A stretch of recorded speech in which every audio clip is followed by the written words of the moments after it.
सर्वदा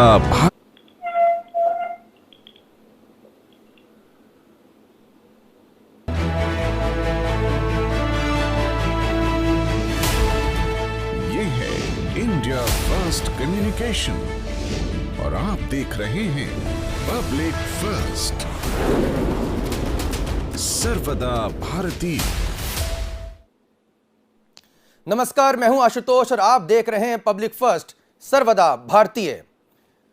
सिंधु देश, जी हां, एक ऐसा देश जिसके बारे में जब भी राष्ट्रगान होता है तो हम सिंधु का जिक्र जरूर करते हैं, सिंधु का शब्द का उच्चारण जरूर करते हैं।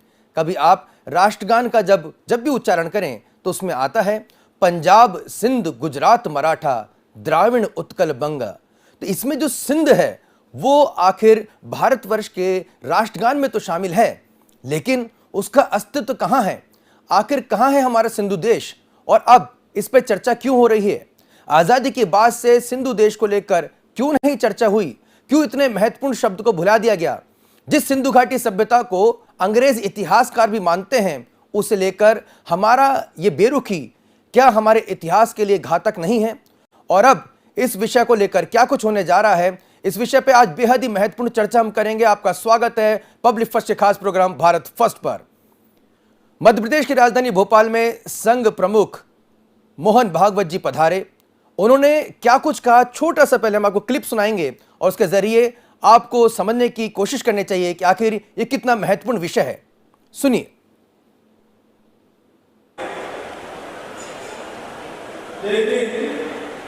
1947 से पहले वो क्या था, ऐसा दुनिया में कोई पूछेगा तो बताना पड़ेगा कि वो भारत था। जब दूसरा कुछ नहीं था, सारी दुनिया में सनातन का प्रभाव था, उस समय वहां क्या था? वही भारत था, सिंधु संस्कृति। देखो के उच्चारण होते भारतीय संस्कृति के त्याग के मूल्यों पर चलने वाला जीवन चलता है। हमको भारत को बचाना है। भारत खंडित हो गया तो खंडित शरीर को ले नहीं सकता, जोड़ना पड़ता है। तो हमने उस भारत को अपने पैरों तले से छोड़ के निकल चले आए, लेकिन ये कोई आवश्यक नहीं है कि हम मन से उसको छोड़ें।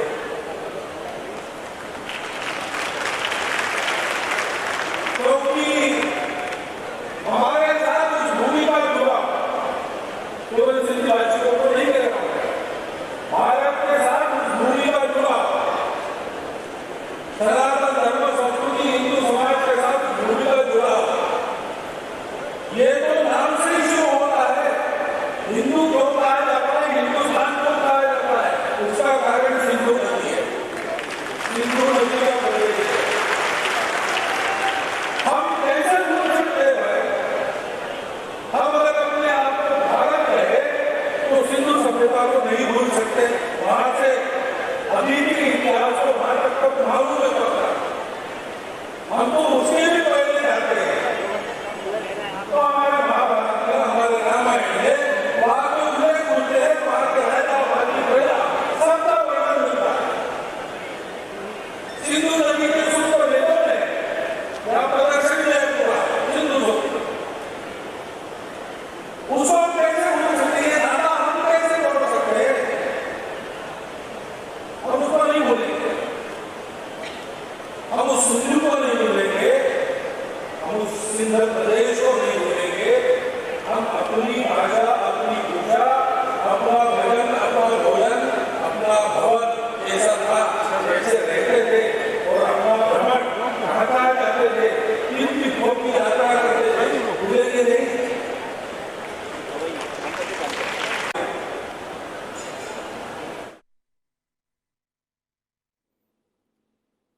तो सुना आपने क्या कुछ कहा। मोहन भागवत जी ने साफ तौर पे कहा कि सिंधु देश के जो इतिहास है उसे कहीं ना कहीं भुला दिया गया है और जब भी जिक्र आएगा सिंधु को लेकर तो इसे पूछना चाहिए कि आखिर सिंधु कहां है। वो भारत का हिस्सा है, ये महत्वपूर्ण बात यहां पे कही है। और अब चर्चा को आगे बढ़ाएंगे। हमारे साथ भारतीय सिंधु सभा के अध्यक्ष, संरक्षक माफ कीजिएगा, भगवान दास सबनानी जी मौजूद है। भगवान जी, सबसे पहले आपका पब्लिक फर्स्ट पे बहुत बहुत स्वागत है। एक महत्वपूर्ण आयोजन आपने किया भगवान दास सबनानी जी, और न केवल मध्य प्रदेश बल्कि देश विदेश के तमाम सिंधु पंचायतें, सिंधु सभाओं के प्रतिनिधि बड़ी संख्या में भोपाल में पहुंचे। मुझे लगता है कि ये पहली बार ऐसा मौका है जब इतने बड़े स्तर पर यह बड़ा आयोजन हुआ और उसका मकसद बहुत ही बड़ा है। आपके जरिए समझना चाहेंगे कि इस ये उद्देश्य कितना बड़ा है, कितना व्यापक है।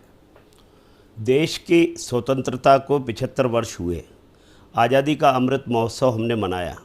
माननीय प्रधानमंत्री जी ने पूरे देश को आह्वान किया कि इस आज़ादी पर मिटने वाले स्वतंत्रता संग्राम सेनानियों को हम याद करें, उनकी पुण्य धरा पर जाएं, वहाँ उन परिजनों से मिलें। अमर बलिदानी हेमू कालानी जी के संयोग से कह सकता हूँ कि 100वां वर्ष अर्थात शताब्दी वर्ष का कार्यक्रम था। हम सब उनको स्मरण कर रहे हैं। बहुत छोटी सी आयु में उन्होंने देश के लिए बलिदान दिया। तो उनके जन्म शताब्दी वर्ष को हमने जब मनाने का निर्णय किया तो हमको लगा सबसे बेहतर ये हो सकता है कि हम परम पूज्य सरसंघ चालक जी से इसका समय मांगें, और उन्होंने सहर्ष हमको स्वीकृति दी। स्थान तय हुआ, भोपाल में ही कार्यक्रम होगा। लोगों में उत्साह था। अर्थ था कि हम 75 साल बाद ऐसे आयोजन के रूप में मिल रहे हैं जब सिंधी समाज न केवल मध्य प्रदेश, देश और देश के बाहर के भी हमारे साथी आना चाहते हैं। लगता है कि समाज एक साथ मिलकर के उन यादों को स्मरण करे जो हम लगातार, क्योंकि उस समय की जो आपाधापी थी, आपाधापी में लोग अलग अलग अपने रोजी रोटी के लिए, रोटी कपड़े मकान की प्राथमिक समस्याओं के लिए यहाँ वहाँ हो गए। लेकिन आज प्रभु की कृपा से जहाँ भी हैं उन्होंने अपना एक मुकाम बनाया है। तो हम मिलकर के तीज त्यौहार मनाएं, अपने महापुरुषों को याद करें और उस सिंधु को याद करें। इस नाते से जब यह कार्यक्रम हुआ और कार्यक्रम में डॉक्टर मोहन राव जी भागवत सरसंघ चालक जी का समय हमको मिला, तो जब आए तो एक उद्देश्य बड़ा हो गया। सबके मन में ये थी कि निश्चित रूप से जो बात आपने कही, जो प्रश्न आपने कहा, जो कल परम पूज्य सरसंघ चालक जी ने भी ये विषय कहा कि हिंदू यानी सिंधु से ही निकला हुआ शब्द है। चारों वेदों की रचना जिस नदी के किनारे हुई है, ऐसे पवित्र सिंधु नदी के किनारे बसने वाले सिंधी भाषियों को जिस तरीके से विभाजन की विभीषिका से गुजरना पड़ा और उसको आज हम भुला दें तो ये ठीक नहीं है। इसलिए वो कल भी हमारा था, आज भी हमारा है। साथ ही उन्होंने जिस बात को उद्घृत किया कि एक कृत्रिम रूप से जो नए दूसरे देश का निर्माण हुआ है उसमें सिंधु प्रदेश भी प्रभावित हुआ है। इसलिए उनके आने, उनके आशीर्वाद से हमको ये प्रेरणा मिली है कि हम याद रखें कि हम जिस धरा से यहाँ वहाँ आए हैं, तो निश्चित रूप से वो उस पवित्र भूमि को हम स्मरण करें। हमारी आने वाली पीढ़ी भी उनको याद करे कि हमारा सिंधु प्रदेश इतना संपन्न प्रदेश था, सिंधु नदी के किनारे, जहाँ हमको सब कुछ वहाँ मिला।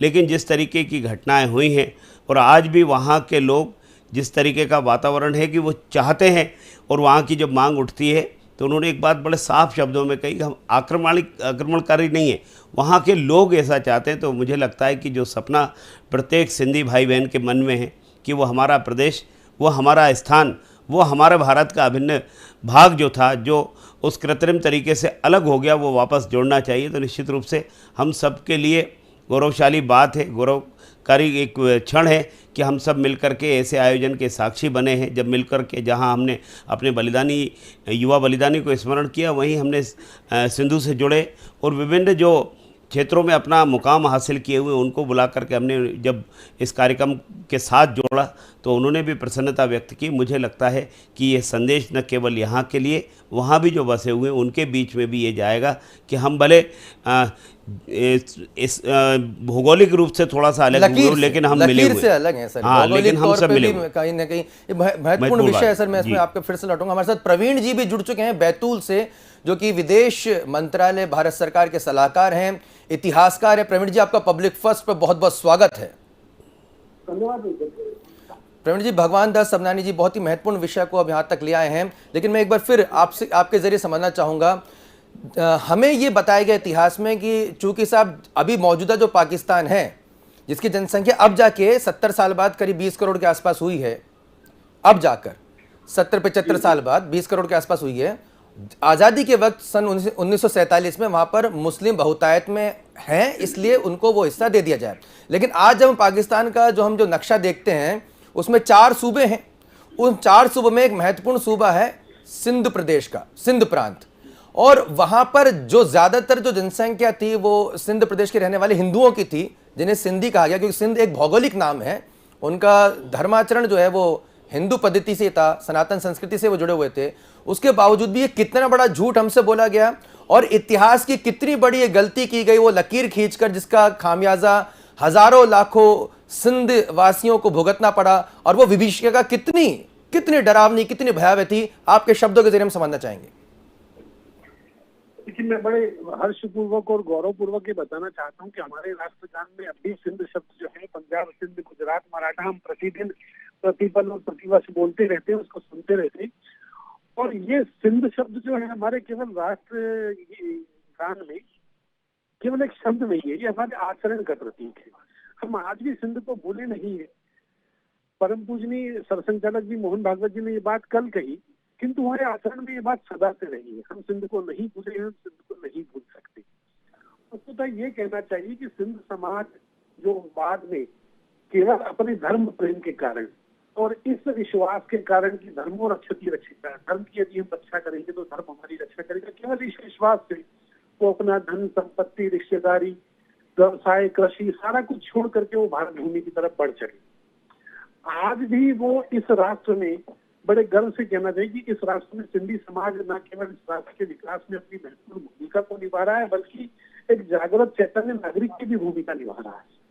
वो जागृत चैतन्यता के अलावा अपने आप में संजीव भी है। और जितनी प्रज्ञा इस समाज में है, जितना श्रम इस समाज ने आर्थिक विकास के लिए कहिए, सामाजिक विकास के लिए, धार्मिक विकास के लिए कहिए, मैं सिंधी समाज के विषय में अक्सर सुनता रहता हूँ कि उन्होंने अपने विवाह कार्यक्रमों में सुधार के लिए, अपनी परंपराओं में सुधार के लिए, अपने विभिन्न सामाजिक कुरीतियों को रोकने के लिए विभिन्न प्रकार के प्रयास किए। ये सब एक अलग विषय है। लेकिन आप जिस विषय की चर्चा कर रहे थे कि हम सिंध की भूमि को आज भी किस रूप में लेते हैं, तो आदरणीय मोहन जी भागवत ने जो संदेश दिया है, जो संकेत किया है कि हम उसको भूल नहीं सकते, वो वस्तुतः अब नई परिस्थितियों में समझने योग्य संदेश है।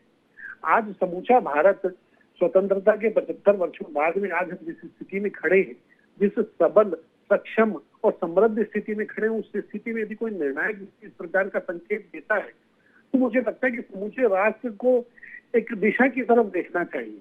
कि हम एक शब्द हम लोग अक्सर सुनते हैं, अखंड भारत। यदि हम अखंड भारत की चर्चा करेंगे तो उसमें सिंध, पाकिस्तान, बांग्लादेश सारा कुछ आता है।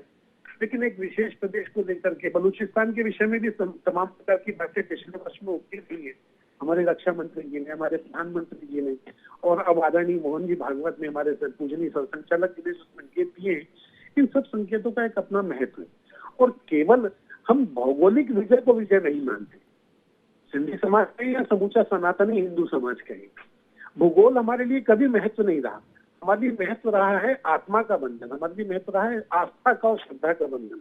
हम किस भूमि के प्रति अपनी श्रद्धा को आभासित करते हैं, उसको महसूस करते हैं, उसे देखना चाहिए। हमने उस भूमि के प्रति अपना आदर प्रकट किया है, सरसंघचालक जी ने उसको अपना माना है, भूल नहीं सकते ये कहा है। बलूचिस्तान के भी इसी प्रकार के शब्द आए। ये शब्दों का एक अपना, जो हमारे शास्त्र में कहा गया, शब्द ही ब्रह्म होता है। वस्तुतः ये शब्द अब ब्रह्म है और ये ब्रह्म अवतरित होने वाला है। संकेत यही है। मैं बहुत इस स्थिति में नहीं हूं कि मैं बहुत अपनी उस नीति की तरफ इशारा करूं।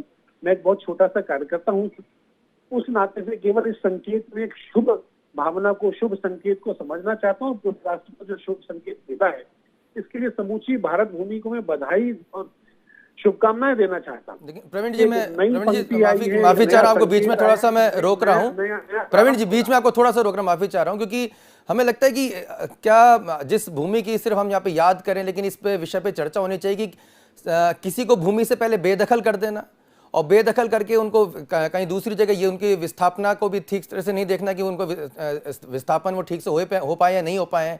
ये तो सिंधी समाज जो है वो एक निश्चित तौर पर परिश्रमी समाज है, जिन्होंने अपने कहीं ना कहीं अस्तित्व को कायम, न केवल कायम रखा बल्कि अपने समाज और संस्कृति को भी उन्होंने जीवित रखा। लेकिन इस पर चर्चा होनी चाहिए कि क्या सिर्फ भौगोलिक तौर पे किसी दूसरे की जनसंख्या ज़्यादा होगी इसलिए आपको आपके घर से बेदखल कर दिया जाएगा। इस पर हम चर्चा को आगे बढ़ाएंगे। हमारे साथ वरिष्ठ पत्रकार, राजनीतिक विश्लेषक रमेश शर्मा जी भी जुड़ चुके हैं। रमेश सर, आपका बहुत बहुत स्वागत है।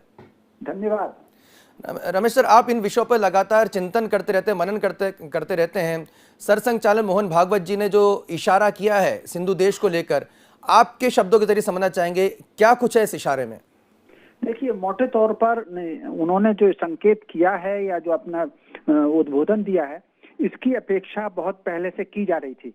कहीं ना कहीं अगर आप देखेंगे, सिंधु का इतिहास देखेंगे और सिंधु की जो राजनीतिक व्यवस्था देखेंगे, इन दोनों में कहीं ना कहीं वहां के निवासियों को जो मानसिक पीड़ा हो रही थी, सरसंघ चालक जी के इस बयान से कहीं ना कहीं उनको थोड़ी सी राहत मिलेगी। आप अगर देखेंगे कि सिंधु का इतिहास क्या है, यानी सिंधु की जो इतिहास है, ये जो हम वर्तमान सभ्यता जिसमें हम लोग जी रहे हैं, जो 5000 वर्ष पुरानी है, इससे भी पहले ये जो प्रलय मानी गई है कि ईसा से 3000 वर्ष पहले थी, उससे पहले सिंधु घाटी की बाकायदा एक सभ्यता निकली है जिसमें महानगरों के विकास की और किस प्रकार महानगरों का विकास और घरों में स्विमिंग पूल किस तरीके से निर्माण हो सकते हैं, वो सब अंश वहां से, इतनी विकसित सभ्यता वहां पर सिंधु में रही है। सिंधु शब्द ऋग्वेद में आया है। तो मोटे तौर पर अब सिंधी शब्द चूंकि जिस तरीके से गुजरात का निवासी गुजराती और मद्रास का निवासी मद्रासी कहलाता है, उसी प्रकार सिंध के निवासी को सिंधी कहा गया है। अब वहां पर बंटवारे से पहले मोहम्मद अली जिन्ना ने जो भी लालच दिया हो वहां के शासक को, अब उन्होंने अपने राज्य को पाकिस्तान में मिलाने से मिला लिया और उसके बाद वहां का समाज इतना कर्मठ है। आप अगर देखेंगे तो ईसा से 1000 वर्ष पूर्व से लेकर के मध्यकाल तक लगभग 2000 वर्षों तक सिंध के निवासियों ने विदेशी आक्रमण झेला है, जिसमें यूरोप का आक्रमण भी है, जिसमें अरबों के आक्रमण भी है, जिसमें सारे आक्रमण है।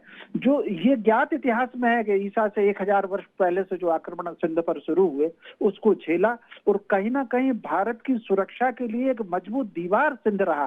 लेकिन मोहम्मद बिन कासिम के हमले के बाद जिस तरीके से टूटना शुरू हुआ, वो आगे चल करके फिर निरंतर कमजोर होता रहा। लेकिन सिंध के लोगों ने सरेंडर नहीं किया कभी भी, निश्चित रूप से समझौता किया परिस्थिति से, लेकिन समर्पण नहीं किया।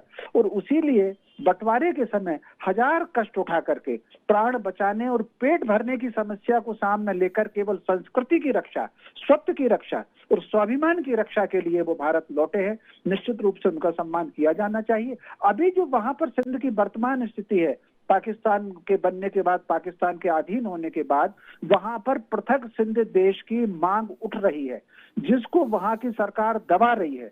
और ये ठीक उसी प्रकार दबा रही है जैसे अगर आप सिंध का इतिहास देखें, 1946-47 में खास तौर से जो 16 अगस्त 1946 का डायरेक्ट एक्शन था, इससे पहले मुस्लिम लीग के जो सशस्त्र वॉलंटियर थे, उन सशस्त्र वॉलंटियरों ने जिस तरीके से वहां पर दमन किया था, लगभग पाकिस्तान की सेना और पाकिस्तान समर्थक लोग वहां पर वैसा ही दमन कर रहे हैं। उस दमन के बीच में वहां के निवासी रह करके आवाज उठा रहे हैं। तो सरसंघ चालक जी का ये जो संकेत है, कहीं ना कहीं वहां जो आवाज उठ रही है उसको नैतिक समर्थन देना है। और उन्होंने अगर कहा है तो मैं समझता हूं इससे देश में जागृति आएगी। और कहीं ना कहीं सरसंघ चालक जी ने जो आज कहा, उससे लोगों का ये ध्यान गया है कि सिंध में कितने तो अत्याचार हुए हैं और अभी वहां पर जो वातावरण है, तो मानसिक समर्थन पूरे भारत का सिंध वासियों के प्रति होगा। मैं समझता हूं सरसंघ चालक जी ने जो वाक्य कहे हैं उनकी सराहना होनी चाहिए और उनके प्रति नमन होनी चाहिए। रमेश जी, मैं भगवान दास सबनानी जी के पास जाऊंगा, लेकिन उससे पहले मैं आपके जरिए, क्योंकि आप इतिहासकार भी हैं, बहुत ही कम शब्दों में राजा दाहिर का यहाँ पे जिक्र करना बेहद जरूरी है। और किस तरह से राजा दाहिर ने न केवल सनातन संस्कृति की रक्षा करी, लेकिन उन परंपराओं का पालन किया जो कि मोहम्मद साहब से भी जुड़े हुए थे। उनके किस तरह से उनके परिवारजनों को बचाने में उन्होंने अपने प्राणों का बलिदान दिया, किस तरह से उनके साथ धोखा हुआ, आपके जरिए हम कम शब्दों में इस इतिहास के पन्नों को भी पलटना चाहेंगे। निश्चित रूप से राजा दाहिर जो उनको इतिहास में माना गया है, उनका जो मूल नाम था वो धैर्य सेन था और वो मोहियाल ब्राह्मण माने जाते थे। और उसी वंश में जो मध्य प्रदेश में राज्यपाल रहे हैं भाई महावीर, और उसी वंश के भाई महावीर थे, उसी वंश के भाई बाल मुकुंद थे और उसी वंश के भाई मतीदास थे। भाई मतीदास जिनका बलिदान गुरु तेग बहादुर के साथ हुआ, वो उसी वंश के थे। और उनको धोखे के साथ, वो बिल्कुल जीत गए थे युद्ध, लेकिन धोखे के साथ उनको पराजित किया। और मैं यहाँ बहुत प्रणाम साष्टांग उनकी दोनों बेटियों को करूंगा। उनकी 2 बेटियां थी जिनको मोहम्मद बिन कासिम पकड़ करके खलीफा के पास लेकर के गया, और लेकिन उन लड़कियों ने कहा कि हमारा तो बलिदान हो ही गया है, लेकिन हमको कहीं ना कहीं बदला लेना है। तो उन्होंने जो है अपना बिल्कुल भूमिका एक्टिंग की और एक्टिंग करके कहीं ना कहीं जो खलीफा था उस समय का, उसको प्रभावित किया और कहा कि हमने तो आपकी बहुत तारीफ सुनी हुई थी, ये वो करके उसको प्रभावित किया और कहा लेकिन इसने मोहम्मद बिन कासिम ने आपके लायक नहीं छोड़ा। इससे वो खलीफा जो नाराज हुआ और उसने कहा कि मोहम्मद बिन कासिम को बैल की खाल में भर करके मेरे सामने पेश किया जाए। तो वो जो उन लड़कियों ने जो बलिदान किया है, निश्चित रूप से उनके उसके बाद जो उनकी दुर्दशा हुई है वो तो इतिहास में लिखी है, लेकिन उन्होंने जिस योजना से इस हमलावर का जो अंत करवाया, खलीफा से अंत करवाया, उसके कारण अगले 60 वर्षों तक भारत पर फिर कोई हमला नहीं हो पाया। तो राजा दाहिर ने जिस तरीके से वीरता से लड़ाई लड़ी, उनकी दोनों बेटियों ने जिस तरीके से करी, जब मैं इसको स्मरण करता हूं तो मेरा रोम खड़ा होता है। उन बेटियों के नाम इस समय मुझे ध्यान नहीं आ रहे। तो कुल मिलाकर के भगवान दास जी से हम वो नाम पूछ लेते हैं सर, क्योंकि ये इतिहास उनके नाम के उच्चारण के बिना अधूरा रह जाएगा। भगवान जी, आप उनका नाम। उनकी दोनों बच्चियों का नाम सूर्य कुमारी और परिमल कुमारी थे, और साथ ही उनकी धर्मपत्नी लाडी बाई ने भी जो संघर्ष किया मीर कासिम के द्वारा हमले के बाद, जब राजा डाहर शहीद हुए, इसके बाद लाडी बाई ने मोर्चा संभाला और उसके बाद उनकी दोनों बच्चियों ने, जैसा बाकी रमेश जी ने कहा, निश्चित रूप से इतिहास गवाह है कि बहुत युद्ध करके और बहुत संघर्ष के साथ उस पश्चिम की उस सीमा को बचाने का काम राजा डाहर ने किया। लेकिन इतिहास गवाह है, धोखे के शिकार वो भी हुए और ये सब हम जानते हैं, लेकिन एक पुरुषार्थी कौम का परिचय उन्होंने उसी समय दे दिया था। मुझे लगता है उन भारतवर्ष के तमाम जो युवा जो इस इतिहास से अनभिज्ञ हैं और जो ये सोचते हैं कि सिंध, अव्वल तो पहले तो पाकिस्तान को सिर्फ वो लाहौर और कराची के नाम से जानते हैं, उन्हें सिंधु प्रदेश के बारे में शायद हो सकता है कम जानकारी हो, और ये तो बिल्कुल ही कम जानकारी रही होगी कि सिंधु प्रदेश कितना महत्वपूर्ण प्रदेश था और कितना महत्वपूर्ण भूमिका सिंधु देश ने वहां पर निभाई थी। और जिस तरह से रमेश शर्मा सर ने हमें समझाया कि सिंधु देश के जो राजा दाहिर ने अपने न केवल अपना बलिदान दिया, उनकी पुत्रियों ने, जिनका नामों का यहाँ पर सुस्मरण यहाँ पर भगवान दास सबनाथ जी ने किया, कि हम उनको वंदे करते हैं, उनका मनन करते हैं और उनको प्रणाम करते हैं। किस तरह से उन्होंने अपना बलिदान देकर भारतवर्ष की सीमाएं, जो अभी वर्तमान की भौगोलिक सीमा, उनको सुरक्षित करने में इतनी अहम भूमिका निभाई, और कितने बड़े स्तर पर सिंध से लेकर बलूचिस्तान तक वहां पर सनातन संस्कृति की जो पताका फहर रही थी। हैरानी करने वाली बात है कि किस तरह से इतिहासकारों ने, अंग्रेज इतिहासकारों ने, षड्यंत्रकारियों ने यहां पर यह परिलक्षित किया कि साहब वहां पर बहुत आयत में इस्लाम धर्म को मानने वाले रहते हैं और इसलिए भारत का इतना बड़ा हिस्सा काट कर मुस्लिम धर्मावलंबियों को सौंप दिया जाए। और अक्सर भगवान जी हम ये शब्द इस्तेमाल करते हैं, एक थोड़ा सा विषय हम लेना चाहूंगा कि रमेश सर जी यहाँ पर मौजूद हैं, प्रवीण जी भी यहाँ पर मौजूद हैं। हम अक्सर कहते हैं कि भारत का धर्म के नाम पर बंटवारा हुआ। हम इस शब्दों का संशोधन क्या ये नहीं कर सकते भारत का मजहब के नाम पर बंटवारा हुआ? नहीं, मजहब के नाम पर भी बंटवारा होने पर सिंध प्रदेश में कोई हिंदू आबादी कम नहीं थी। हिंदू आबादी वाला हिस्सा भारत के साथ जोड़ा जा सकता था, लेकिन उस समय की ये राजनीतिक भूल है, राजनीतिक षड्यंत्र, किसी को संतुष्ट करने के लिए जो भी कुछ हुआ, उसमें एक प्रांत पूरी तरीके से वो प्रभावित हुआ। आधा पंजाब हमारे पास है, आधा पाकिस्तान में गया, बंगाल आधा हमारे पास है, आधा वहाँ गया जो बाद में चल करके बांग्लादेश हुआ, लेकिन सिंध प्रांत पूरा वहाँ चला गया। सिंधी संस्कृति को बचाने के लिए पूरी दुनिया में आज सिंधी समाज घूम रहा है, अपनी सभ्यता को बचाए रखना, संस्कृति को बचाए रखना, अपने उन मूल्यों को बचाए रखने के लिए संघर्ष कर रहा है लगातार। ये निश्चित रूप से उस समय के नेतृत्व का कहीं न कहीं वो समझौता और कमियां रही होंगी। उस तुष्टीकरण के कारण यह भुगतान उस समाज को भुगतना पड़ा जो अपने पुरुष के कारण पहचाना जाता था और संघर्ष के जिसका एक लंबा इतिहास रहा। वो कष्ट को भी हम यहाँ पर चर्चा करना बेहद जरूरी है। प्रवीण जी हमारे साथ लगातार जुड़े हैं, जो कि विदेश मंत्रालय के सलाहकार भी हैं भारत सरकार के। प्रवीण जी, कितना मुश्किल हुआ है और हो रहा है, और इन 70-75 सालों में सिंध समाज के जो सनातनी हैं उन्हें पाकिस्तान में रहकर कट्टरपंथियों के कितने जो है आतंक का सामना करना पड़ा है, कितना उनको अपमानित होना पड़ा है, कितना उनके ऊपर जो है कहा जा सकता है कि कहर बरपा है, और कैसे वो अब तक खुद को और खुद की संस्कृति को वहां पर जैसे तैसे बचा पाने में यहां पर कामयाब हो पा रहे हैं। आपके शब्दों में जाना चाहेंगे? मैं आपकी बात का उत्तर दूं, उसकी भूमिका में मैं आदरणीय भगवान दास जी की बात का यहाँ तो उल्लेख करना चाहूंगा कि जिस प्रदेश में वस्तुतः मुस्लिम समाज रहता ही नहीं था, वो प्रदेश पाकिस्तान में रहा क्यों? वस्तुतः भारत विभाजन की पूरी विभीषिका जो है, जो पूरी की पूरी त्रासदी है, वो एक दल विशेष के द्वारा और दो व्यक्तियों के द्वारा लिखी गई, एक गांधी जी और एक नेहरू जी। इनकी एक अपनी विचार प्रक्रिया रही, इनकी अपनी एक सोच रही, जिसके चलते जो बहुत से ऐसे प्रदेश जिनमें मुस्लिम जनसंख्या थी ही नहीं, पाकिस्तान को समर्पित कर दिए गए। मैं समर्पण शब्द प्रयोग कर रहा हूँ, मैं दिया शब्द प्रयोग नहीं कर रहा। वस्तुतः इन्होंने समर्पण किया था। इसी प्रकार से बांग्लादेश के भी बहुत सारे हिस्सों के साथ में हुआ। इसी प्रकार से आसाम के भी कुछ जिलों को इधर जोड़ने, बांग्लादेश में जोड़ देने की घटनाएं हुई है। कश्मीर के साथ में भी जो हुआ वो हमारी भारत विभाजन की त्रासदी है। मैं इस विषय की तरफ नहीं जाऊंगा, जो अपना मूल विषय है। एक लाइन बोलने के बाद मैं उस विषय पर जाऊंगा कि यदि त्रासदी विभाजन की इन भारत के प्रथम प्रधानमंत्री की देन नहीं होती तो आज इस देश का भूगोल, इतिहास, भविष्य, वर्तमान सब कुछ सर्वथा भिन्न होता और हम अति समृद्ध, अति शक्तिशाली रहे होते। अब मैं आपसे बात करता हूँ कि जो पाकिस्तान में शेष सिंधी समाज जो बच गया, जब विभाजन हुआ तब उस समय पर लगभग 17-18% जनसंख्या पाकिस्तान में हिंदुओं की थी, सनातनी की थी। सिंधी भी सनातनी ही है। सिंधी समाज के लोग हों या अन्य वहाँ पे जो कश्मीरी ब्राह्मण बच गए या अन्य जितने भी हिंदू सनातनी लोग बच गए, उन सबके साथ एक जैसा व्यवहार हुआ। जो सिंधियों के साथ हुआ वही अन्य हिंदुओं के साथ भी हुआ है। वहाँ का समूचा सिंधी समाज, हिंदू समाज आज 17-18% से हटकर के 1-1.5% से भी नीचे की स्थिति में आ गया है। इतने अत्याचार हुए, इतने परिवर्तन हुए हैं, इतने कन्वर्जन हुए, इतना उनको निष्कासन लेना पड़ा वहां से मजबूरन। और बल्कि मैं ये कहना चाहता हूँ कि विभाजन के समय ही नहीं आए वहां से सिंधी समाज के लोग या अन्य सनातनी समाज के लोग। विभाजन के बाद में भी उन्होंने वहां पे पीड़ा, व्यथा और वेदना को भोगा, अत्याचारों को भोगा है और अपनी बच्चियों को लेकर के, अपनी पति बहनों को लेकर के, अपनी संपत्ति छोड़कर केवल धर्म प्रेम के कारण वो आज भी आ रहे हैं। ये सतत जारी है उनका आना भारत। और बड़े प्रसन्नता का विषय कि पिछले 2 वर्ष पूर्व ही, शायद 1 वर्ष पूर्व, मुझे ध्यान नहीं आ रहा, लेकिन सिंधी समाज के लोगों को बहुत व्यवस्थित प्रकार से जो नागरिकता से वंचित थे अब तक किसी कानूनी प्रक्रिया के कारण, इस देश के यशस्वी प्रधानमंत्री नरेंद्र मोदी जी ने उनको नागरिकता देने की घोषणा की थी।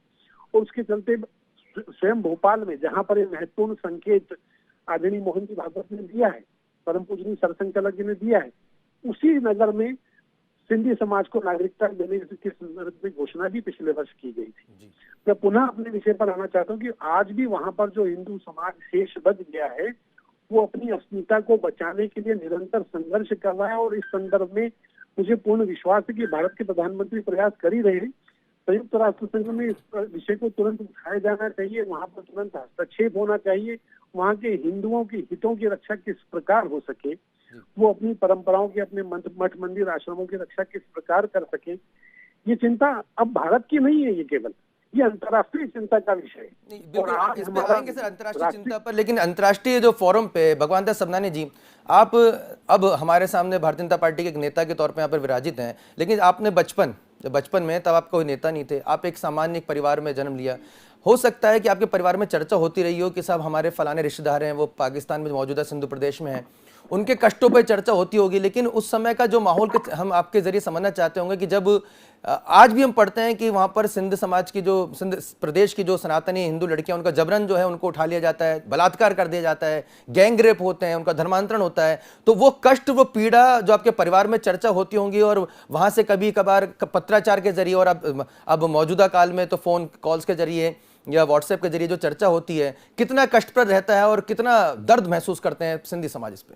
वहाँ की समस्याएं हमको न्यूज़ चैनल के माध्यम से लगातार मिलती है, अखबारों के माध्यम से मिलती है कि वहाँ जिस तरीके से छोटी बच्चियों का धर्मांतरण होता है, बलपूर्वक धर्मांतरण होता है, और धर्मांतरण में वही मौलवी उसमें सम्मिलित होते हैं जो एक तरफ वो अब खुद के धर्म की रक्षा तो करते हैं, लेकिन धर्मांतरण के बड़े काम में बड़े लोग वहाँ लगे रहते हैं और उनको पूरा राजनीतिक षड्यंत्र रहता है। और वहाँ के लोगों को एक घुटन रहती है, चूँकि अपने त्यौहार मनाने में उनको कठिनाई होती है। अभी जैसे ये महीना, रमज़ान का महीना चल रहा है, हमारे यहाँ हर त्यौहार बड़े मिलजुल करके सब लोग अपने अपने त्यौहार मनाते हैं, किसी को कोई रोक नहीं है। लेकिन वहाँ बंदिशें हैं। आप अपने घर में कभी भोजन का कोई जो जैसे हम छोंक लगाते हैं वो उसकी खुशबू बाहर नहीं जाना चाहिए, मंदिर की घंटी नहीं बजना चाहिए।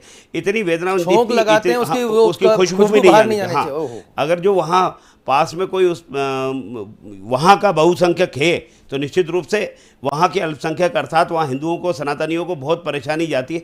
ये कठिनाइयाँ उनकी हैं, इसलिए बड़ी संख्या में लोग निकल रहे थे। और इसके लिए भारत सरकार ने जो नागरिकता संशोधन अधिनियम ला करके एक कानून बना करके CAA के माध्यम से नागरिकता देने का काम किया, उसमें भोपाल, इंदौर बड़ी संख्या में उनकी नागरिकता हुई है। बाकी भी शहरों में ये काम चल रहा है। अर्थात ये पीड़ा को समझा गया है कि वहाँ पर कितनी घुटन भरी ज़िंदगी लोग जी रहे होंगे। इसलिए अगर वो लॉन्ग टर्म वीज़ा पर आते हैं, LTV पर आते हैं और इसके बाद वो कहते हैं कि हमको यहाँ रहना है, तो भारत सरकार ने उनके लिए रास्ता खोल रखा है। और बड़ी दृढ़ता के साथ माननीय अमित शाह जी ने लोकसभा में भी ये बात कही थी। तो वहाँ का जो माहौल है ऐसा नहीं है, यहाँ तो चाहे कोई भी अल्पसंख्यक भी वहाँ सुरक्षित है, क्योंकि भारत ने जिस तरीके की उसकी अपनी भारत की नीतियाँ हैं, हमने किसी का अनादर नहीं किया है। लेकिन वहाँ की परिस्थितियाँ एक प्रकार से पूरा जो कठिनाइयाँ हैं वहाँ के लोगों को, वो बहुत पीड़ादायक है। और वो लोग बताते भी हैं, जब यहाँ जत्थे आते हैं वो बताते भी हैं कि हमको किस दौर से गुजरना पड़ता है। निश्चित रूप से इसको लेकर के न केवल भारत सरकार का, रमेश सर इधर बीच में आपको मैं लाना चाहूंगा, बहुत ही महत्वपूर्ण यहाँ पर चर्चा हो रही है। जब कश्मीर की बात करते हैं तो तमाम मानवाधिकार संगठन वहां पर खड़े हो जाते हैं, आतंकवादियों की पैरवी तक कर दी जाती है और कहा जाता है कि भारत सरकार मानवाधिकार नियमों का उल्लंघन कर रहा है। ये पूरा का पूरा जो कंसंट्रेशन है वो भारत शासित कश्मीर पर केंद्रित कर दिया जाता है। हमारे देश की अदालतें देर रात तक खोल दी जाती है आतंकवादियों के लिए, लेकिन सिंध प्रदेश के लोगों के साथ जो कुछ हो रहा है वो किसी भी इंटरनेशनल फोरम पर आजादी के बाद से लेकर अब तक क्यों नहीं उठाया गया। जिस तरह से चर्चा में आ रहा है कि महज 2 साल पहले नागरिकता की बात होती है और ये जो इतना बड़ा सम्मेलन हुआ है वो अभी हाल ही में हुआ है। इससे पहले जो 70 साल का जो हमारा इतिहास है आजादी के जस्ट बाद का, जहां पर सिंधु प्रदेश में तमाम जो लोग उस समय बहुतायत में रहते थे और उस तरह से उनको कष्टों से बचाया जा सकता था, कभी भी किसी भी इंटरनेशनल प्लेटफॉर्म पर सिंध प्रदेश को लेकर और वहां पर जो ज्यादतियां हो रही है उसको लेकर चर्चा क्यों नहीं हो पाई? देखिए, सिंध प्रदेश तो छोड़ ही दीजिए, ये सल्तनत काल से एक वातावरण बन गया है कि पूरे हिंदू समाज पर कहीं भी अत्याचार होगा उसकी आवाज लोग नहीं उठाते और उसको अनदेखा करते हैं। आप अगर 75 वर्ष बाद देखेंगे, कोई ये यहाँ पर कहेगा कि अल्पसंख्यक को फला जगह कठिनाई है तो मीडिया में भी सुर्खी बनेगी, लेकिन अगर कहीं कोई हिंदू के साथ कोई कठिनाई है, सिंधी समाज के साथ कोई कठिनाई है, उसकी खबर कभी बनती ही नहीं है। तो मोटे तौर पर ये जो मानसिकता बनी हुई है सल्तनत काल से, भय की मानसिकता बनी हुई है, जो विदेशी राजाओं को या आक्रांताओं को प्रसन्न करने के लिए उनकी खुशामद करते थे और अपने भाइयों की आलोचना करते थे, इस मानसिकता से 75 वर्ष बाद भी हमको मुक्ति नहीं मिल पा रही। सिंधी समाज के अत्याचार हो, कश्मीरी पंडितों के अत्याचार हो, सबसे बड़ा उदाहरण देता हूँ, लगभग 100 वर्ष इस घटना को हो गए हैं। 1922 की बात बता रहा हूँ, जब मालाबार में एक तरफा हिंसा हुई थी, लाशों की लाशें बिछ गई थी, उस समय की सार्वजनिक नेताओं ने किसी ने एक बात नहीं उठाई थी। मौके पर अगर डॉक्टर हेडगेवार, स्वामी श्रद्धानंद और डॉक्टर मुंजे ये मौके पर गए और लौट कर जब आए तो स्वामी श्रद्धानंद की हत्या हो गई और डॉक्टर मुंजे की और डॉक्टर हेडगेवार की जो आलोचनाएं हुई हैं तो आज तक लोग उनको गरियाते ही रहते हैं। तो कुल मिलाकर के हिंदू समाज की, सिंधी समाज की अगर कोई बात करता है तो उसको हमेशा निशाने पर वो व्यक्ति सांप्रदायिक होता है और उस पर 10 तरह के आरोप लगते हैं। इस मानसिकता के तहत समाज का जो दर्द है वो कभी सामने आ ही नहीं पाता है। जी, भूपेंद्र गुप्ता जी कांग्रेस पार्टी के प्रवक्ता हमारे साथ जुड़ चुके हैं। भूपेंद्र जी, आपका बहुत बहुत स्वागत है पब्लिक फर्स्ट पर।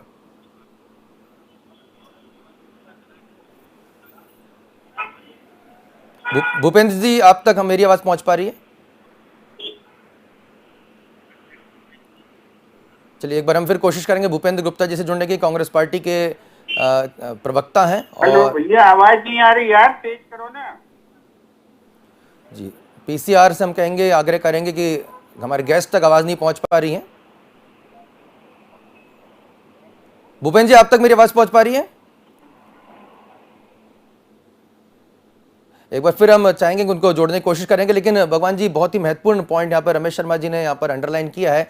क्या आपको लगता है कि इतिहास में भी कहीं ना कहीं सिंधु समाज के साथ में, सिंधु प्रदेश, सिंधु देश और सिंधी समाज के साथ में अन्याय हुआ है? जो स्थान सिंधु प्रदेश को मिलना चाहिए था, सिंधी समाज के जो शूरवीर हैं, जो शहीद हैं, और इतिहास जो आज़ादी से पहले का है, उसे भी कहीं ना कहीं पूरी तरह से दरकिनार किया गया। इसके पीछे कोई बहुत बड़ी साजिश आप देखते हैं?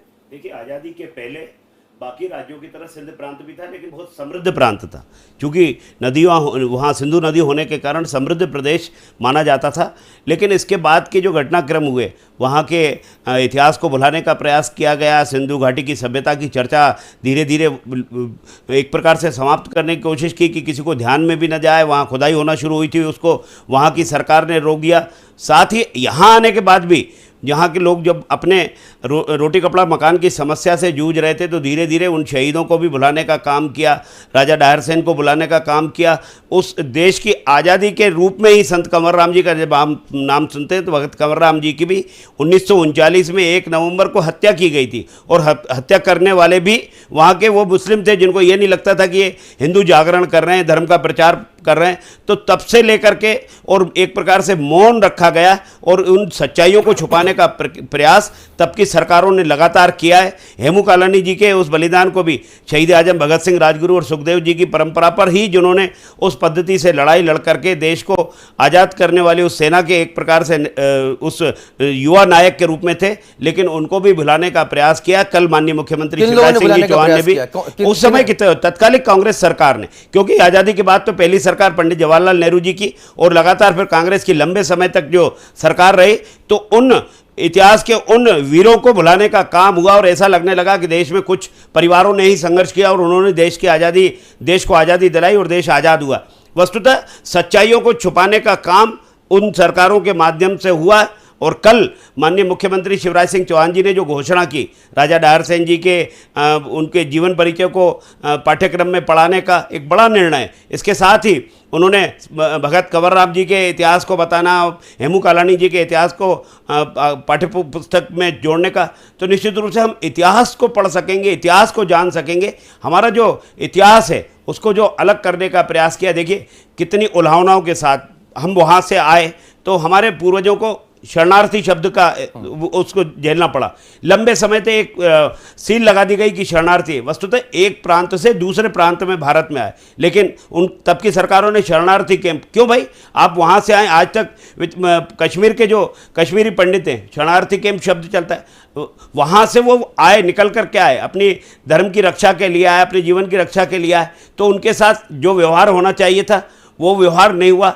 उस समय भी तत्कालीन सरसंघचालक जी के माध्यम से वहाँ की संघ की हमारे जो टीम टोलियाँ थी, उन्होंने लग करके सिंध से आने वाले सिंधीभाषी भाइयों को, बहनों को उनकी मदद की, उनको कैसे हम उनकी मदद कर सकते हैं, उनका पुनर्वास हो सकता है। ये प्रारंभिक मदद भी संघ ने की, राजनीतिक पार्टी के नाते उन्होंने एक प्रकार से बेगाना जैसा छोड़ दिया था, और इसके कारण ही एक लंबा संघर्ष भूपेंद्र गुप्ता जी समाज का हुआ है। जी भूपेंद्र गुप्ता जी, आप तक आवाज पहुंच पा रही है मेरी?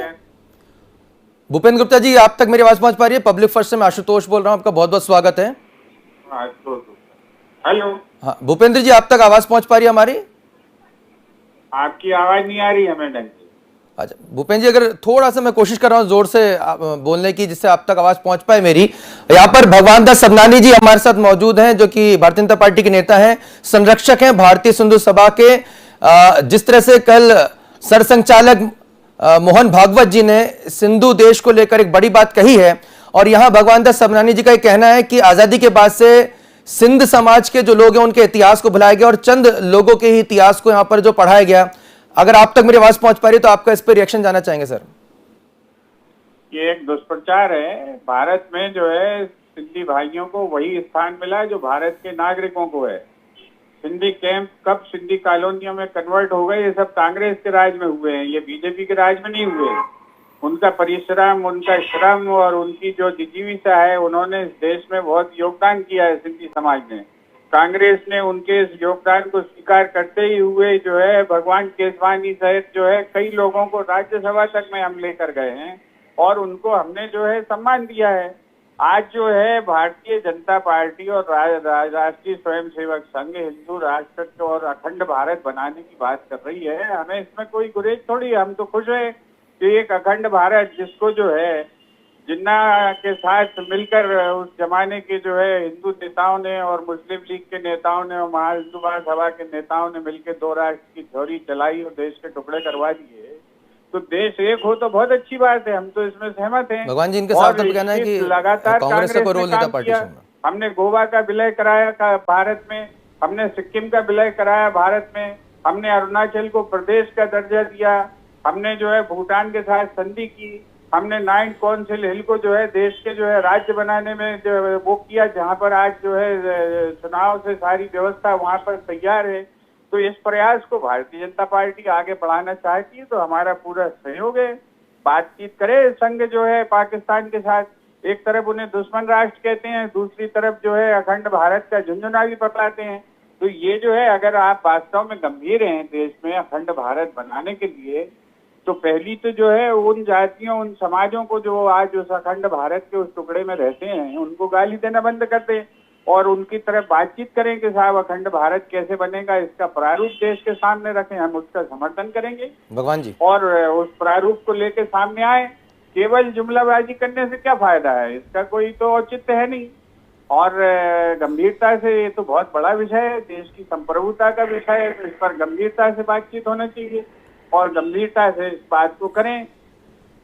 केवल वोट बैंक बनाने के लिए इस तरह के जुमले करने से कोई लाभ थोड़ी निकलने वाला है। मुझे लगता है टू नेशन थ्योरी को लेकर भी थोड़ा सा अध्ययन भूपेंद्र जी कर लेंगे तो ज़्यादा बेहतर होगा। उस समय का नेतृत्व जहां महात्मा गांधी जी कहते थे कि इस भारत के टुकड़े मेरे लाश पर होंगे, लेकिन उनके जीते जी हुए और जो प्रधानमंत्री बने उनके माध्यम से देश में कभी ये गया कि हमको अफसोस हुआ है कि एक राज्य पूरा का पूरा वहाँ चला गया, उस राज्य के लोग कहाँ हैं, किस हाल में हैं, उसकी चिंता नहीं, और कितने लंबे समय तक शरणार्थी का सील लगा करके लोग घूमते रहे। ये पुरुषार्थ है वहाँ के सिंधी समाज का, जिन्होंने जहाँ गए वहाँ जाकर के और काम किया, और लंबे समय तक जिन कैंपों की बात कर रहे हैं, कॉलोनियाँ बनाने का काम भी वहाँ के पुरुषार्थियों ने किया है, अपने परिश्रम से किया है, कोई मेहरबानी कांग्रेस ने नहीं की, मुझे लगता है। सुनिए, और रही बात कब जी भूपेंद्र जी आपकी आवाज आ रही है, मुझे बोल सकते हैं। हमें बोलने नहीं दे रहे हो आप। जी भूपेंद्र जी आप अपनी बात रख सकते हैं। मेरी पूरी हुई है क्या? इस तरह डिबेट कराने तो क्या मतलब है? भूपेंद्र जी आप अपनी बात रख सकते हैं। बजाओ आप लोग। भूपेंद्र जी आप अपनी बात रख सकते हैं, भगवान जी भी सुन रहे हैं, हमारे तमाम जो दर्शक वो भी सुन रहे हैं। तो सवाल इनसे पूछे, 18 साल से इनकी सरकार मध्य प्रदेश में काम कर रही है, इनकी जो है नागरिकता का मामला सुलझाया क्यों नहीं शिवराज सिंह जी ने, और क्यों नहीं आए? तो उसके पहले भागवत जी, जब जो है ये मामला सुलझाने के लिए आगे आना पड़ा कमलनाथ जी की सरकार को। क्या कर रहे थे ये 15 साल से? केवल जो है लोगों को भड़काने, गुमराह करने के गप्पे भर सुन लो आप, और कोई काम नहीं है। आज इस देश में सबसे सक्रिय, चेतन और सबसे धनवान समाजों में सिंधी समाज है, और 70 साल हमारी सरकार रही है, तो किसके राज में प्रगति और तरक्की की है? उनने परिश्रम किया, इसमें कोई दो राय नहीं है। हमने उनके अनुकूल नीतियां बनाई, इसलिए वो आगे बढ़े। इसमें और आगे उन्हें बढ़ाइए। अगर भारतीय जनता पार्टी में साहस और दम है तो, और नीतियां हैं तो, उसमें कोसने से क्या मतलब है 70 साल को? इन्हीं 70 सालों में वो इस देश के जो है हर शहर में 10 प्रमुख पूंजीपतियों में से एक जो है दो सिंधी हैं। ये कैसे बने? ये हमारी कांग्रेस के काम से बने, कांग्रेस की नीतियों से बने। सपदानी जी बहुत महत्वपूर्ण सवाल इन्होंने उठाया भूपेंद्र। मुझे लगता है कि पहले तो नागरिकता वाला विषय किसी कमलनाथ जी की मेहरबानी से नहीं हुआ। भारत सरकार ने कानून बना करके अब सुन तो लो, अब सुन तो लीजिए, अब सुन तो लीजिए। आज तक अगर मसला नहीं सुलझा तो आप क्या कर रहे हैं? आप केवल वोट बैंक बनाकर उनको उल्लू बनाएंगे। आज अगर नागरिकता ने क्या किया इसका आप सामने रखिए, बताइए आप। आज नागरिकता का मामला अगर हल हुआ है, गांधी जी को गाली बकने लगेंगे तो आपका काम हो गया। आप लड्डू खा रहे हैं तो यहाँ पर जो है आपकी सरकार उसका चर्चा नहीं करेंगे कि आपने क्या किया? बताइए आपने 18 साल में क्या किया सिंधी भाइयों के लिए। तो मुझे एक बात बताइए, 19 साहित्य अकादमियां हैं कांग्रेस ने बनाई, आपने नहीं बनाई। पूरे देश में जो है सिंधियों के साहित्य को आगे बढ़ाने का काम किया हमने, किया आपने नहीं किया। देश का विभाजन आपके नेतृत्व ने स्वीकार किया। एक समाज दर दर भटकता रहा आपकी समाज में, आपके सरकारों में, और लगातार। और अगर लंबे समय तक देश में एक तरफा कांग्रेस की सरकार रही, क्यों इतना भुगतना पड़ा है समाज को? आप अपनी जिम्मेदारी से मुकर नहीं सकते। ये आपके खाते में है कि इस विभाजन की विभीषिका का जिम्मेदार आपके पूर्वज हैं। उनका दुरुपयोग करने के अलावा, और आप इस बात का जवाब दीजिए कि जब पूरे विश्व के सिंधी आपने कल भाई इकट्ठे किए हैं तो लाल कृष्ण आडवाणी जी को यहाँ क्यों नहीं बुलाया आप? क्या वो भारत के विश्व के सिंधी भाई नहीं है क्या? क्यों उनको आपने नहीं बुलाया, यहाँ पर आमंत्रित नहीं किया? ये आपको क्या मालूम हमने किसको बुलाया? जी के परिवार, अरे हमने किसको बुलाया, किसको नहीं बुलाया? ये क्यों भगवान केसवानी जी के परिवार से किसी को नहीं बुलाया? इसका जवाब दीजिए आप। घर में ही जो है आप गुड़ फोड़ लोगे। मुझे लगता है बहुत गैर जिम्मेदाराना व्यवहार आपका रहता है। इनको नहीं बुलाया, उनको नहीं बुलाया, आपको क्या मालूम? आडवाणी जी को क्यों नहीं बुलाया? हमने सभी समाज जन को बुलाया। क्या वो भारत के सिंधी नहीं है? क्या वो जो है विश्व में नहीं आते? बिल्कुल बनाया, हमारे तो क्या परम उनका आदरणीय है कोई वो। योगदान नहीं है आपकी पार्टी को महान बनाने में? मुझे लगता जवाब है दीजिए ये, इसका। मुझे लगता तब तक है आप ये करते रहेंगे ठाकुर स्वाति भाई साहब। अपने आप एक बढ़िया नेता हैं। आप आपको अपने सिंधी समाज गरिमा के में लोग झांक के बड़ा आदर देखिए, की दृष्टि से जो देखते अभी हैं। तक की आपको लंबे ये समय तक सवाल दुर्दशा उठाना हुई चाहिए उसके कि जिम्मेदार अडवाणी की आप हैं। परिस्थितियां इसको जरूरी स्वीकार थी। कीजिए, कांग्रेस को स्वीकार करना पड़ेगा क्यों नहीं बुलाया कि विभाजन के अडवाणी जी पीछे को? इसका जवाब और उसके दीजिए बाद आप। की परिस्थितियों के लिए बताइए, देश के लंबे सारे समय सिंधी तक समाज के बताइए लोग हेमू आपको कालानी बुलाएं। जी को कब आपने याद बताइए, किया? क्यों नहीं बुलाया अडवाणी जी को यहाँ पर? बताइए भगत कंवर राम जी को कब याद किया? बताइए इतिहास में बताइए राजा ना, दार क्यों सेन को नहीं कब बुलाया आपने उनको पढ़ाया? भाई? आपको बताना पड़ेगा, इन चीजों से आप मुकर नहीं सकते। और अगर आप पुरुषार्थी बताइए, समाज क्यों नहीं होता तो बुलाया उसकी गत आपने क्या होती? अडवाणी जी को यहाँ पे? बाबू जी, आप तो एक भले आदमी हैं, आप तो इनकी गोलियों में नहीं आते नहीं थे। आप बुरे हैं, मैंने बताओ, आप बुरे हैं ये नहीं मैंने कहा। ये जिस विचार के साथ आप जुड़े वो विचार बुरा है, वो तुष्टिकरण की नीति पर चलने वाला विचार है।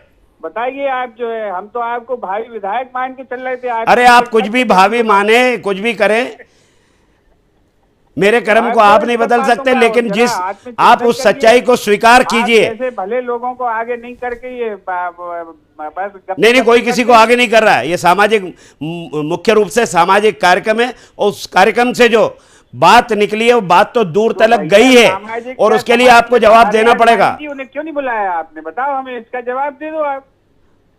हमने बुलाया ना, अब आपको क्या मालूम? वो सिंधी समाज के सबसे बड़े लीडर हैं। अरे हमने उनको बुलाया है, अब आप बताइए अब क्या कहना चाहते हैं आप? बताइए, आपको प्लेन भेज के बुलाना चाहिए था। चलिए, ये विषय ठीक है। भूपेन जी भगवान दास जी, आप दोनों ने अपनी अपनी बात रखी, महत्वपूर्ण बातें यहाँ पे रखी, और निश्चित तौर पे इतिहास में हम यहाँ पर अपील करेंगे कि इतिहास में जिन भी ऐसे महान जो हमारी शख्सियतें हैं, तमाम जो शहीद हैं, उनके बारे में चर्चा होनी चाहिए, उनके बारे में भी जानकारी होनी चाहिए, और तमाम जो हमारे जो देश के जो टुकड़े हुए उसको लेकर भी चर्चा होनी चाहिए कि आखिर क्या वजह रही थी जो हमारे देश का जो विभाजन हुआ, और विभाजन के बाद जो पाकिस्तान और बांग्लादेश में जिस तरह से लोगों के साथ, हम कह रहे हैं कि किसी भी धर्म के रहे हो, किसी भी समाज के रहे हो, उनके साथ जो अत्याचार होता है, उसको लेकर भारत सरकार जो है न केवल आवाज़ उठाए बल्कि उनके संरक्षण के लिए भी यहाँ पर कदम उठाए। और सिर्फ ये भारत सरकार का ही नहीं, ये हमारे देश के तमाम नागरिकों का भी कर्तव्य है कि हम सिर्फ ये सोच लेते हैं कि शरणार्थी, कभी इस पर गौर करें कि अगर हमें कहीं से उठाकर दूसरे देश में भेज दिया जाए और वहाँ पर कह दिया जाए कि आप शरणार्थी, उनको कैंप में रहना दिया जाए,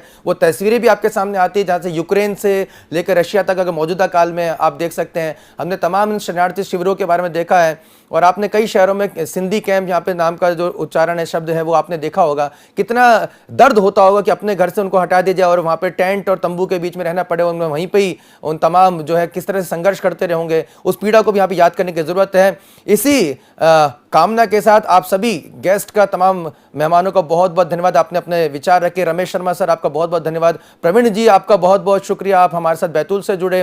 भूपेंद्र गुप्ता जी, कांग्रेस के प्रवक्ता, आप अपने विचार आपने रखे, आपका बहुत बहुत धन्यवाद। और भगवान दास सबनानी जी जो हमारे स्टूडियो में पधारे, आपका भी बहुत बहुत धन्यवाद, बहुत बहुत शुक्रिया। तो दर्शकों, एक महत्वपूर्ण चर्चा यहाँ पर हुई है, और निश्चित तौर पर इस विषय पर चर्चा किया जाना बेहद जरूरी है, और आज की मौजूदा पीढ़ी को यह जानना भी जरूरी है कि आखिर क्या वजह थी कि भारत का पार्टीशन यानी विभाजन हुआ। इस विभाजन से आखिर हमें क्या मिला, आखिर क्या कुछ ऐसी कौन सी समस्या थी जो सुलझा ली गई, और ऐसी कौन सी समस्या थी जिसका इलाज सिर्फ भारत के टुकड़े करना था। इसको लेकर मौजूदा पीढ़ी को सोचना होगा, और क्या ये जो लकीरें खींच दी गई है जो भौगोलिक तौर पर, वो कभी मिटाई नहीं जा सकती है? क्या भारतवर्ष पुराना अपना जो वैभव है वो वापस हासिल नहीं कर सकता है? और क्या भारत के वो लोग जो वापस से तमाम, जो इस समय हम पाकिस्तान के चैनल्स देख रहे हैं, यूट्यूब के जरिए देख रहे हैं, तमाम न केवल सिंध प्रदेश से बल्कि बलूचिस्तान से, कराची से, लाहौर से, तमाम नॉर्थ वेस्ट फ्रंटियर से, तमाम वहां के लोग जो हैं, पीओके से आवाज उठ रही है कि आखिर भारत से हमें अलग क्यों किया गया, क्योंकि वहां पर आटे की जो एक किल्लत महसूस हो रही है। और अब वहां के लोग जान गए हैं कि जिस मजहबी आधार पर उनके टुकड़े किए गए, जिस सियासी षड्यंत्र का वो शिकार हुए, उसका दुष्परिणाम अब उनको झेलना पड़ रहा है। एक बार फिर हम मोहन भागवत जी का वो स्टेटमेंट वो आपको सुनाएंगे और यहां से आपसे विदा लेंगे। तमाम चर्चाओं के लिए आप देखते रहिए पब्लिक फर्स्ट, सर्वदा भारतीय।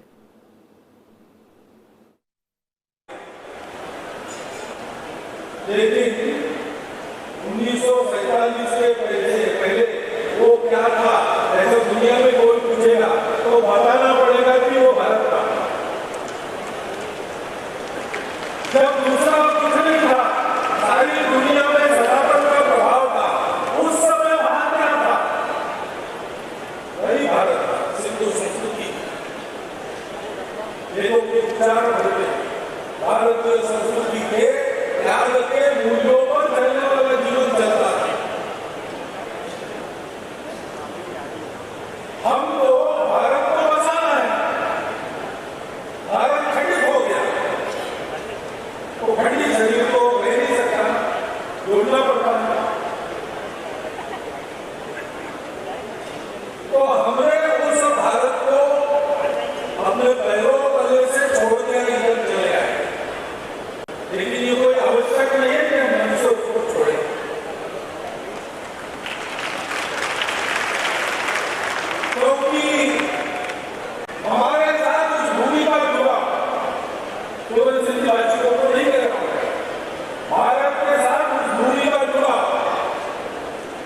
सनातन धर्म संस्कृति हिंदू समाज के साथ जुड़ा, ये तो नाम से ही शुरू होता है। हिंदू क्यों कहा जाता है, हिंदुस्तान क्यों कहा जाता है, उसका कारण सिंधु नदी है। सिंधु नदी का प्रवेश हम कैसे भूल सकते हैं? हम अगर अपने आप को भारत कहे तो सिंधु सभ्यता को नहीं भूल सकते। वहां से अभी भी इतिहास को वहां तक तो मालूम है पड़ता, हम तो उसके भी पहले जाते हैं। तो हमारे महाभारत में, हमारे रामायण में वहां के उल्लेख होते हैं, वहां के राजा वाली प्रजा सबका वर्णन मिलता है। सिंधु नदी के सूत्र वेदों में क्या प्रदर्शन किया हुआ सिंधु नदी, उसको कैसे भूल सकते हैं दादा, हम कैसे बोल सकते हैं? हम उसको नहीं बोलेंगे, हम उस सिंधु को नहीं बोलेंगे, हम उस सिंध प्रदेश को नहीं बोलेंगे। हम अपनी भाषा, अपनी पूजा, अपना भजन, अपना भोजन, अपना भवन जैसा था जैसे रहते थे और अपना भ्रमण कहाँ जाते थे, तीन तीर्थों की यात्रा करते थे, भूलेंगे नहीं।